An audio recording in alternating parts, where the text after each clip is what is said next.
Parang sobrang ano. Yun. Okay, so meron tayong 4. Okay. Pisa na sila. Nakapisa pa lang.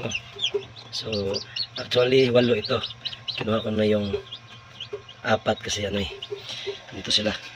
Kasi malakas na sila kaya kinakain ko na yung 4. Kakapisa lang kaya kakahimsa lang. Ito yung 4 to. Yun. So, malakas na sila. Kinakain ko na sila. Ano rin to? Rhode Island. Tsaka ito rin yung ibang incubated na eggs. Yun hindi pa na ano, hindi pa na pisa. Ito. Okay. Meron pa tayong 7 na eggs. No? So baka bukas. Okay. Yun, no.